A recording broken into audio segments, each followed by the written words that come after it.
정부 마이너스 통장이 충격이다. 100조를 넘었다. 사실 충격이 될 만합니다. 여러분 이거 한번 보세요. 2023년 1월에서 7월까지예요. 한국은행에서 차입을 하는 소위 정부의 마이너스 통장이 100조 8천억 원입니다. 이게 2020년 보세요. 2020년 102조 9천억 원이었죠. 2020년이 코로나19 때문에 그야말로 난리였거든요.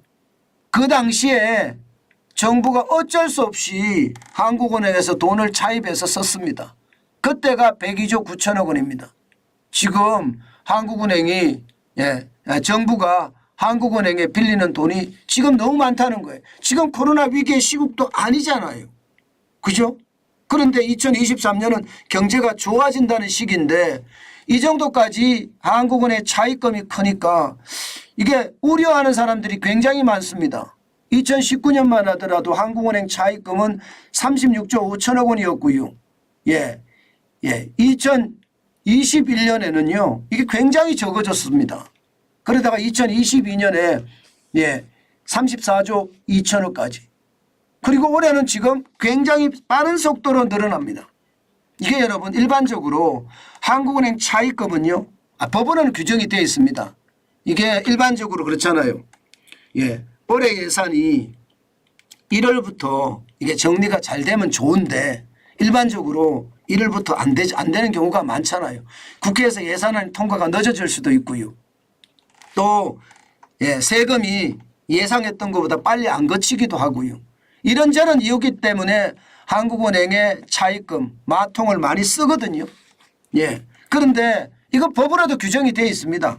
국고관리법이나 한국은행법에 근거가 있습니다. 그래서 쓰는데 문제는 한도가 이게 원래 50조예요. 원래 50조. 한도가 50조인데 이 50조를 지금 늘려서 2020년에도 늘렸고요. 그때는 위기 상황이었으니까. 그런데 2023년에는 왜 늘리느냐 이런 말이 나옵니다. 이런 말이 나와요. 문제는 여러분 이게 여러분 한국은행 차입금이라는 게 뭐죠? 정확히 말씀드리면 돈 찍어서 정부에다 갖다 바치는 거예요. 쉽게 말하면 통화량이 늘어난다는 뜻이에요. 통화량이. 돈 찍어서 갖다 바치는 거니까 발권력이거든요. 발권력으로 돈을 뿌리는 거니까 이거는 인플레이션에 굉장히 영향을 미칩니다. 그렇기 때문에 이것을 빨리 갚는 게 좋거든요. 세금을 받아서 이거 갚아야 됩니다. 빨리빨리. 그래야지 말입니다. 인플레이션에 대한 우려도 덜어낼 수 있습니다. 문제는 이렇게까지 간다는 것 쉽지 않아 보입니다. 앞으로도 말입니다. 왜냐하면 말입니다. 세금이 안 거쳐요. 올해 국세 전망치가 400조 5천억 원이었거든요. 지금 절반이 딱 지난 6월까지 178조 5천억밖에 안 됩니다. 무려 말입니다. 39조 7천억 원이 적어요. 세수 진도율도 44조 6천억밖에 안 됩니다.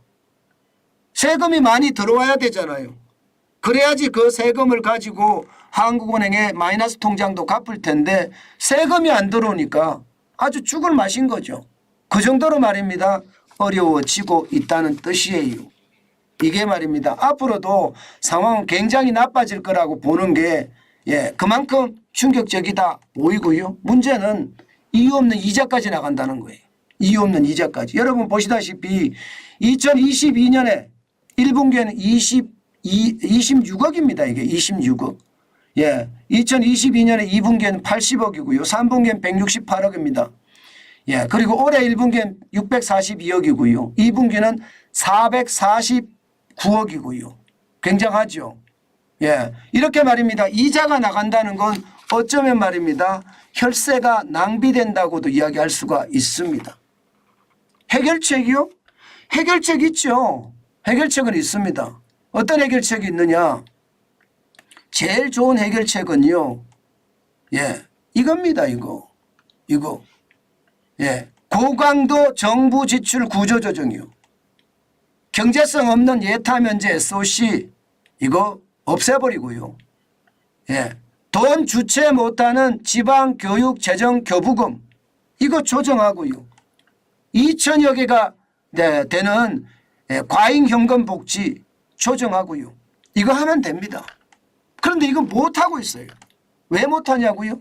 여러분 이거 하기가 쉽지 않아요. 진짜 쉽지 않습니다.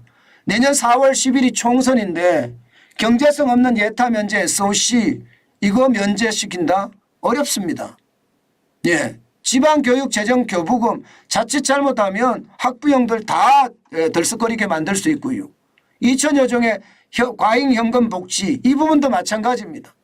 저는 그래서 제가 윤석열 대통령이 당초에 말입니다. 정부를 임기받았을 때 대한민국에 돈이 얼마나 없는지 각 부처별로 다 조사를 해서 그 내용을 가지고 국민 대담화를 하라고 했습니다.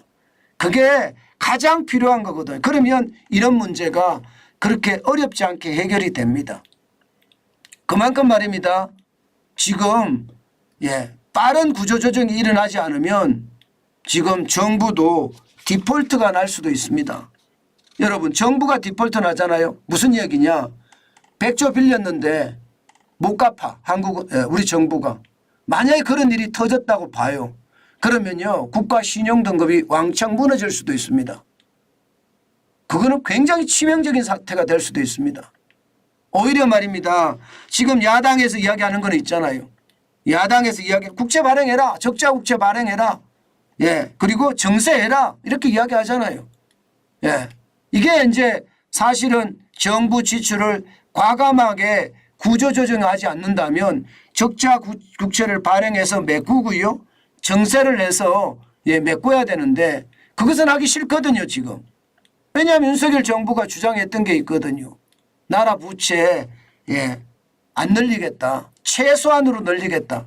그렇게 이야기한 것이 있어서 상황이 나빠지는데 제가 봐서는 일단요 제일 중요한 것은 고강도 정부 지출에 대한 구조조정 이것을 먼저 하고요. 필요하다면 저는 정세 방안도 논의해 봐야 된다고 생각합니다.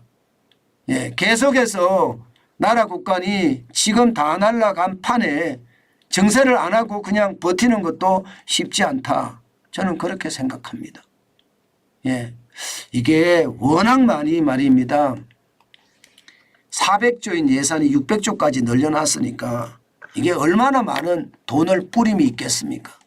그만큼 경제가 켜진 거 아니거든요.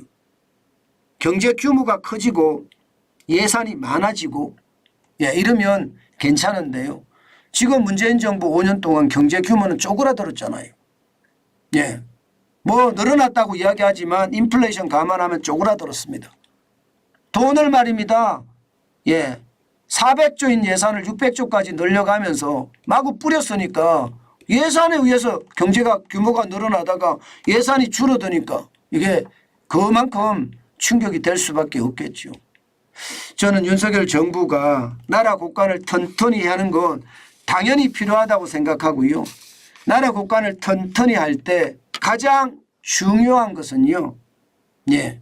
국민에게 아주 최악의 상황은 안 만들었으면 좋겠다. 특히 말입니다. 마통의 이자도 못 갚는 그런 일이 벌어져서는 안 된다. 그러면 국가 신용 등급에 대한 문제까지도 생기니까 바로 이 부분을 철저하게 마무리해야 된다. 그 말씀 다시 한번 올립니다.